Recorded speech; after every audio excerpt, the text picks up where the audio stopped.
Alors,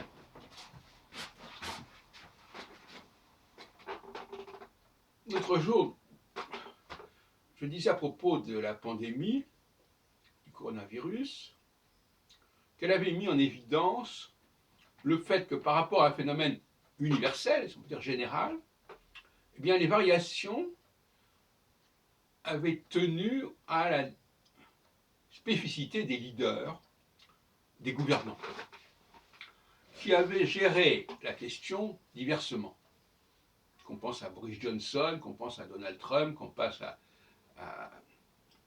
au tandem Macron-Philippe, qu'on pense à Angela Merkel, il y a de la diversité. Et l'astrologie que je propose est une astrologie de la diversité. Et je dirais même une astrologie communautariste. C'est-à-dire, dans une société, il y a des sous-groupes de toutes sortes. Et chacun de ces sous-groupes est lié à un leader. Et donc, par conséquent, il y a une multiplicité de leaders qui sont pas forcément les meilleurs. Et justement, l'astrologie a son rôle à jouer pour optimaliser ou optimiser le choix des leaders, le recrutement des leaders. Ça paraît évident.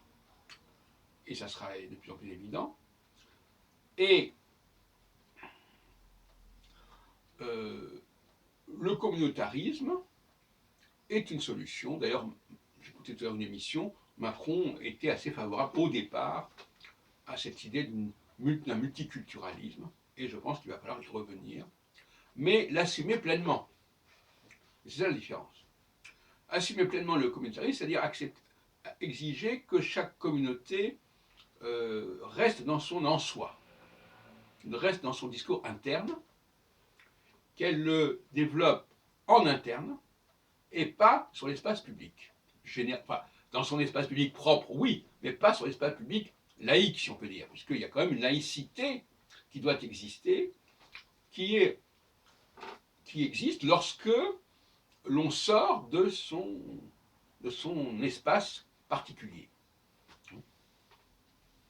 L'autre jour, j'avais une discussion avec des gens qui disaient c'est dans l'espace public qu'on peut dire n'importe quoi. Non, au contraire. Dans l'espace privé, on peut dire n'importe quoi, et dans l'espace public, on ne dit pas n'importe quoi. Donc là, il y a un débat, ce sujet qui est majeur. Bon. Alors, il y a une grande diversité de communautés, de sous-groupes de toutes sortes, hein, pas forcément religieux. Linguistique, par exemple, aussi, pourquoi pas. Géographique, pourquoi pas. Ce qui correspond à une grande quantité de leaders. Là, on retrouve l'idée que l'astrologie est la science du leadership. Il n'y a pas simplement le leader. Pour qu'une société fonctionne bien, il faut que chaque communauté ait un leader responsable et compétent. À ce moment-là, ça fonctionne. Si le nombre de leaders incompétents augmente, c'est l'ensemble du système qui est hypothéqué, qui est compromis.